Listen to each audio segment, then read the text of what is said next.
A Igreja Boas Novas em Guarabira convida você a se tornar um patrocinador desse canal e da obra missionária em Guarabira, com a sua melhor oferta, para que possamos fazer mais e melhor. Por ser um ministério independente, sua participação é muito importante para a expansão do Evangelho do nosso Senhor Jesus Cristo. Se inscreva nesse canal, compartilhe os nossos vídeos, dê o seu like, ative o sininho para receber mais notificações, diga de onde está nos acompanhando. Plante a sua semente de fé através do número da conta ou da chave Pix. Geralmente as pessoas que fazem isso, aparece o nome da pessoa. Nós pegamos o nome dessa pessoa e colocamos no caderno de oração. Vamos para a mensagem de hoje. David Poichou, os 3 dons sobrenatural de poder. Desejo compartilhar com vocês a minha experiência sobre os dons sobrenatural de poder grandiosos, pelos quais o poder de Deus se manifesta, a fim de transmitir uma resposta miraculosa mediante uma intervenção divina, sobrenatural. Por meio desses dons, as pessoas e seu ambiente são transformados. Saiba que todos os tipos de dons são distribuídos para as pessoas pelo Espírito Santo de Deus, de acordo com sua própria vontade, para o benefício e crescimento da Igreja, o corpo de Cristo. Contudo, o próprio Espírito Santo nos diz que nós devemos procurar, com zelo, os melhores dons. Como já dissemos, os dons de revelação, palavra da ciência, palavra do conhecimento e discernimento de espírito são dons de revelação. E os dons de vocalização, línguas, interpretação de línguas e profecia. Mas existem 3 dons de poder e milagres. Primeiro, o dom de fé. A Bíblia diz em 1 Coríntios capítulo 12, versículo 9: a outro, pelo mesmo Espírito, foi dado fé. Fé é o tesouro sem o qual o homem não pode viver. Algumas pessoas desenvolvem a fé de uma forma mais rápida que outras. Se tiverem grandes determinações na vida, seu crescimento na fé será grande.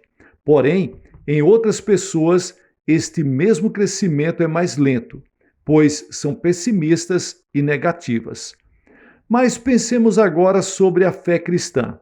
Nos dias de hoje, expressões como perdi a fé ou tenho pouca fé sempre partem da boca dos cristãos. Será que existe na realidade aqueles que não têm nenhuma fé? Em Romanos capítulo 12, versículos 3 diz: mas que saiba com moderação, segundo a medida da fé. Este verso revela que Deus tem conferido a cada pessoa uma medida de fé. Se isso é verdade, então por que as pessoas não admitem que elas têm recebido fé? Está na Bíblia. Deus nunca mente. Entretanto, apesar de haver diferença nos graus de fé, ninguém dentre aqueles que têm aceitado a Jesus Cristo como Salvador é totalmente sem fé. Você mesmo que está me ouvindo, você tem fé. Mas a sua medida de fé pode ser diferente dos outros. Assim, em obediência para a palavra de Deus, devemos dizer: tenho fé como está escrito nas Escrituras. Tenho fé suficiente para ser salvo, para receber cura e para receber respostas de Deus. Mais do que isso, a fé que recebemos de Deus no Senhor aumenta quando ouvimos a palavra de Deus. Em Romanos capítulo 10, versículo 17, nós lemos: de sorte que a fé vem pelo ouvir, e o ouvir pela palavra de Deus. Quando ouvimos a palavra de Deus, meditamos nela e a digerimos, recebemos fé. E essa fé cresce. Alguns crentes podem dizer: minha fé parece tão fraca. Apesar de Deus não louvar a fé fraca de ninguém, ele nunca disse que fé fraca não serve para nada. Jesus disse em Mateus capítulo 17, versículo 20, em verdade vos digo que, se tiverdes fé como um grão de mostarda, direis a este monte, passa daqui para acolá, e ele passará. Nada vos será impossível.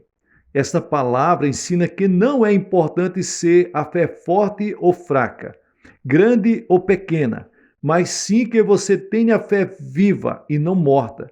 Fé tão pequena como um grão de mostarda, viva, atuante e crendo nos milagres de Deus. Produzirá grande poder que vai além da imaginação humana. Dentro deste assunto temos considerado a fé em geral. Mas veja bem, a fé que o Deus fiel nos tem dado de acordo com nossa medida é a fé produzida pela palavra. Mas como é o dom da fé manifestado pelo Espírito Santo? O dom da fé recebido do Espírito Santo tem características bem diferentes dos tipos de fé mencionados anteriormente. Fé concedida como um dom é por si mesma trabalho direto e imediato do Espírito, o que quer dizer que a fé que vem de Deus é depositada no coração do crente. Esta fé forte, que vai além da imaginação humana, é produzida de tal modo que grandes milagres podem ser realizados por Deus. O crente não possui sempre esta fé. Ela só é manifestada quando surge uma necessidade, de acordo com a hora e lugar que o Espírito Santo determinar. Tenho experimentado muitas vezes esta fé especial. Numa hora de necessidade, o Espírito Santo derrama em meu coração o dom da fé para completar o glorioso trabalho de Deus. Onde quer que eu experimente este dom da fé, com paixão sobrenatural e força de vontade, passo a ter certeza de que Deus está no controle e o resultado imediato é a resposta para a minha necessidade. Depois, em segundo lugar, está o dom de cura. Está escrito, e a outro é dado pelo mesmo Espírito dons de curar. 1 Coríntios capítulo 12 e o versículo 9. Fé cristã e cura são inseparáveis. É verdade que cura é parte central do Evangelho da graça remidora do Senhor Jesus Cristo. No Antigo Testamento, Deus revela-se como Deus que cura. Êxodo relata Deus fazendo um pacto com os filhos de Israel. Disse ele, se ouvires atentamente a voz do Senhor teu Deus e fizeres o que é reto diante dos seus olhos e inclinares os teus ouvidos aos seus mandamentos e guardares todos os seus estatutos, nenhuma enfermidade virá sobre ti, das que enviei sobre os egípcios, pois eu sou o Senhor que te sara. Êxodo capítulo 15 e o versículo 26. Davi, o rei escolhido por Deus para dirigir seu povo, louvou a Deus e disse, é ele quem perdoa todas as tuas iniquidades e sara todas as tuas enfermidades. Salmos 103 e o versículo 3. Malaquias, o escritor do último livro do Antigo Testamento, profetizou, mas para vós que temeis o meu nome, nascerá o sol da justiça, trazendo salvação debaixo das suas asas, e saireis, e saltareis como bezerros libertos da estrebaria. Malaquias capítulo 4 e o versículo 2. Esta profecia mostra que o trabalho de evangelização de Jesus Cristo seria o trabalho de cura de ambos, tanto espírito como do corpo. O ministério público de Jesus centrava-se, sem dúvida, nestas duas curas. Quase 2/3 de seu ministério foram dedicados para a cura. Isaías, que profetizou cerca de 700 a 900 anos antes de Cristo, descreveu a redenção de Jesus. Em Isaías capítulo 53, ele fala com detalhes sobre o trabalho remidor de Jesus Cristo e salienta que todas as doenças estavam incluídas no ato de redenção. Verdadeiramente ele tomou sobre si as nossas enfermidades e as nossas dores levou sobre si. Versos 4. E pelas suas pisaduras fomos sarados. Versos 5. Todavia ao Senhor agradou moê-lo, fazendo-o enfermar. Verso 10. As verdades destas profecias são confirmadas pelos testemunhos dos discípulos de Jesus. Mateus, depois de relatar os maravilhosos trabalhos de cura realizados por Jesus, afirmou que este era de fato o cumprimento de Isaías capítulo 53 e o versículo 4. Jesus curou a todos os enfermos. Isto aconteceu para que se cumprisse o que fora dito por intermédio do profeta Isaías. Ele tomou sobre si as nossas enfermidades e levou as nossas doenças. Mateus capítulo 8, versículos 16 ao 17. Pedro, pregando sobre a redenção de Jesus, não deixou de incluir que a cura que recebemos dele faz parte de seu sofrimento pela redenção da humanidade.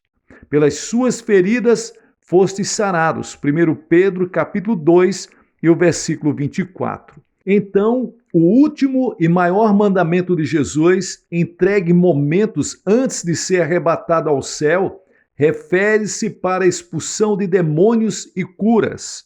Em Marcos capítulo 16, versículos 15 ao 18. Ele nos mostrou que a cura está ligada para a pregação do Evangelho e está disponível. E terceiro, o dom de operar milagres. A outro é dado a operação de milagres. 1 Coríntios capítulo 12 e o versículo 10.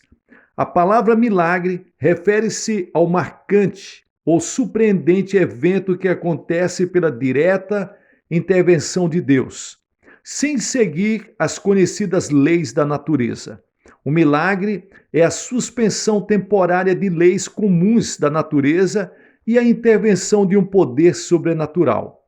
A Bíblia contém extensa relação de milagres. O Antigo Testamento inclui milagres em quase todos os seus livros. Examinemos alguns destes relatos. Um dos exemplos mais fortes foi o milagre que Deus operou na vida de Abraão e Sara. Quando Abraão estava com mais ou menos 100 anos de idade e Sara já havia passado da idade de poder conceber. Deus miraculosamente deu-lhes um filho, Isaque, que se tornou o antepassado da nação judaica. Este milagre foi tão maravilhoso que o Novo Testamento assim o descreve, o qual, em esperança, creu contra a esperança que seria feito pai de muitas nações, conforme o que lhe fora dito. Assim será a tua descendência. E não enfraqueceu na fé, nem atentou para o seu próprio corpo amortecido, pois era já de quase 100 anos, nem tampouco para o amortecimento do ventre de Sara. Ele não duvidou da promessa de Deus, deixando-se levar pela incredulidade, mas foi fortificado na fé, dando glória a Deus, estando certíssimo de que o que ele tinha prometido também era poderoso para cumprir. Pelo que isso lhe foi imputado para a justiça. Romanos capítulo 5, versículos 12 ao 22. Esta fé para a operação de milagres não havia sido dada só a Abraão, mas também a Sara. Pela fé também, a própria Sara recebeu o poder de conceber um filho, mesmo fora da idade, porque teve por fiel aquele que lhe havia feito a promessa. Pelo que também de um, e esse já amortecido, descenderam tantos, em multidão, como as estrelas do céu e como a areia inumerável que está na praia do mar. Hebreus capítulo 11, versículos 11 ao 12. Tal ocorrência não é comum. Este é o milagre que, através da intervenção especial de Deus, trouxe uma concepção totalmente impossível pelas leis naturais. Outro milagre ocorreu quando Moisés e os filhos de Israel chegaram para as praias do Mar Vermelho. Estavam frente ao mar que bloqueava sua passagem e atrás os perseguia o grande exército egípcio. Assim que Moisés orou a Deus, recebeu a resposta. Com uma vara em sua mão, Moisés ordenou que a água do Mar Vermelho se separasse e os filhos de Israel atravessaram o mar a pé enxuto. Alguns oponentes insistem que isso não foi na realidade um milagre. Dizem eles que quando Moisés chegou ao Mar Vermelho, a maré havia baixado e assim ele, por sorte, conseguiu passar pelo meio. Essas pessoas, entretanto, desconhecem o fato de que todos os egípcios que perseguiam Israel se afogaram na água. Se o nível da água tivesse baixado bastante para os filhos de Israel poderem entrar e atravessar, por que o exército egípcio todo e seus cavalos não conseguiriam também? Pela lei da natureza, o mar não podia ser dividido de maneira que o povo pudesse atravessar a pé enxuto. Tal fenômeno só pôde acontecer pelo poder de Deus manifestando-se sobre a lei da natureza, um milagre. Outra maravilha, manifestação e poder do dom de operação de milagres teve lugar na vida de Josué. Josué estava dirigindo os filhos de Israel numa terrível batalha contra os amonitas. Para ganhar, os israelitas precisavam de tempo, mas o sol começou a se pôr. De repente, Josué ergue a voz, olha para o sol e ordena: Sol, detente em Gibeon, e tu, lua, no vale de Aijalon. Josué capítulo 10 e o versículo 12. O dom de realização de milagres operou através de Josué naquela hora. Do ponto de vista humano, você diria: que ordem tola! E a Bíblia ainda relata os resultados. E o sol se deteve e a lua parou, até que o povo se vingou de seus inimigos. Não está isto escrito no livro dos justos?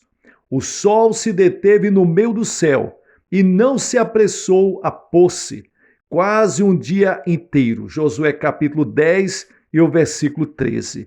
De novo, Deus suspendeu temporariamente a operação da lei natural para manifestar sua divina providência. O Novo Testamento também relata muitos casos da manifestação do dom de operação de milagres. As curas que recebemos quando nos achegamos ao Senhor estão dentro de duas categorias. Algumas vêm pelo dom de cura e outras pelo dom de operação de milagres. Quando o dom de operação de milagres atua, a doença se afasta na hora e a pessoa de imediato recobra a sua saúde. Quando o trabalho é feito pelo dom de cura, a causa da moléstia é removida lentamente e o efeito do tratamento começa a surgir, levando ao restabelecimento. Então, para concluir, quando o Espírito é derramado, as igrejas estabelecidas começarão a buscá-lo com fervor.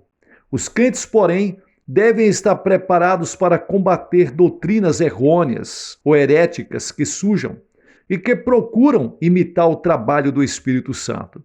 Para que o Espírito Santo seja livre e cada vez se manifeste mais, devemos conservar uma saudável e forte fé baseada na palavra de Deus.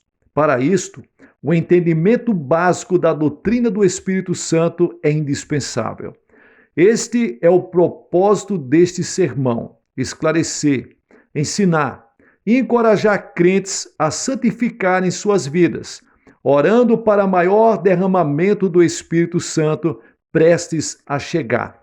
Você mesmo que está ouvindo essa passagem, você mesmo pode ser cheio do Espírito Santo de Deus. Busque, dê lugar, para que você seja batizado no Espírito Santo e com fogo, e os dons do Espírito Santo comecem a se manifestar na sua vida. Amém. Pessoal, eu, pastor Gilson Soares, da Igreja Boas Novas em Guarabira, na Paraíba, quero agradecer a sua companhia. Tem sido muito importante compartilhar esses ensinos com todos vocês. Obrigado pelo carinho, obrigado pelas ofertas, obrigado por enviar o seu dízimo através da chave Pix e através do número da conta que aparece na descrição aí embaixo do vídeo. Tem sido muito importante para a propagação do Evangelho. Que Deus abençoe vocês ricamente. Todos os dias, eu e a Igreja Boas Novas oramos por todos vocês em nome de Jesus Cristo. Sucesso na sua caminhada.